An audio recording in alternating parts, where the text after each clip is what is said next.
Hey everyone, and welcome. Ever find yourself just staring at a sentence, wondering if you're using the right past tense? You are definitely not alone. Today, we're jumping right into that classic grammar puzzle, the past simple versus the past continuous. We're going to solve this thing once and for all. So let's start with the big question. What is the real difference between saying I worked yesterday and I was working yesterday? I mean, they both sound fine, and technically they're both correct. But here's the secret. They paint two totally different pictures of what happened, and figuring out that difference is your key to becoming a much better storyteller.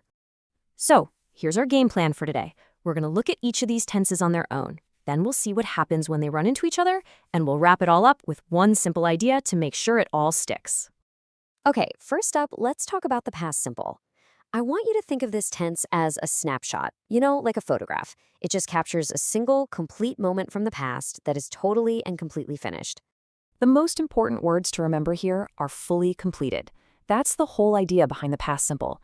The action started in the past, and, this is crucial, it ended in the past. It's over. Done. In the history books. And the great news is, putting it together is super easy. For a positive sentence, you just grab the past form of the verb, like worked. For negatives and questions, we call in a little helper, did or didn't. And when you use that helper, the main verb just snaps back to its original form, work. Simple as that. And the past simple is a real workhorse. It can handle all kinds of finished stuff. It can be something super quick, like took a taxi, or something that really dragged on, like a 10-hour flight. The length of time doesn't really matter as long as we're looking at the entire action as one finished chunk of time. Here is a perfect example. He left for Australia yesterday. It's a single event. It's completed. The act of leaving is finished. That's our snapshot. All right, so we've got our snapshot. Now, let's move on to section 3 and talk about the video clip. This is the past continuous. And unlike the snapshot, this tense doesn't show you the end of the story. It shows you the action while it was happening, unfolding, in progress.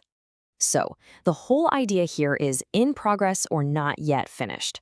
When we use the past continuous, we're not just stating a fact, we're painting a picture. We're setting a scene describing the background activity at a particular moment in time. Now, building this one is a two-part deal. You need two ingredients. First, the past tense of the verb to be, so that's was or were. And then you take your main verb and add ing to the end. So I was working, they were working. You have to have both parts for it to be the past continuous. So when do you actually use it? Well, you use it to talk about something that was happening at a very specific time. Like, last night at 8 p.m., I was watching a movie. It's absolutely perfect for describing a background scene or for talking about situations that were slowly developing over time. This example is fantastic for that changing over time idea.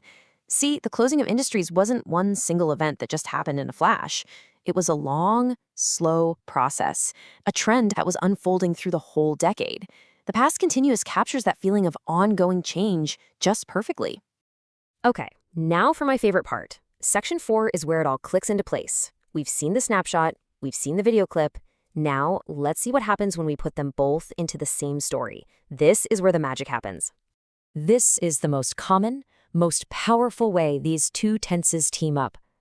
You use the past continuous, that's our video clip, to set the background scene. You've got this longer action in progress, and then bam, the past simple, our snapshot, comes crashing in with a shorter action that interrupts it. So let's build a quick story. Here's our interrupting action, our snapshot. She had an accident. It's short, it's completed. But it feels like we're missing something, doesn't it? We need some context here. And there's our context. While she was driving to work, the driving was the long background action. That's our video clip that was playing. The accident is the snapshot that happened right in the middle of it. See how perfectly they fit together? The continuous sets the stage, and the simple delivers the main event. Now, before we wrap this up, there is one really important warning label we need to talk about, a crucial exception. See, not every verb enjoys being put in the continuous form. There's this special group of verbs called stative verbs, and they almost always prefer the simple form. So these verbs describe states, not actions. We're talking about things like owning something, knowing a fact, or feeling an emotion. Because they describe a state of being, not some dynamic unfolding action, we almost always use them in the past simple, right? You wouldn't say, I was owning a car. You just say, I owned a car. It's a state, not a process. All right, we have covered a lot of ground, so let's bring it all home in our final section, your grammar takeaway. This is the simple summary that's going to help you remember all of this. Look, if you ever get confused, just come back to this snapshot versus video idea. Ask yourself, is the thing I'm talking about a finished photo from the past? Use past simple. Is it more like a video clip of an ongoing background scene? Use past continuous. And if you really want to tell a great story, use that video clip to set the scene and then use the snapshot to show us what happened. At the end of the day, picking between these two tenses isn't just about being correct. It's about being a better, more interesting storyteller. You get to choose how you present the past, as a simple, finished fact, or as part of a much larger unfolding scene. So you've got the tools now. The only question left is, what stories are you going to tell?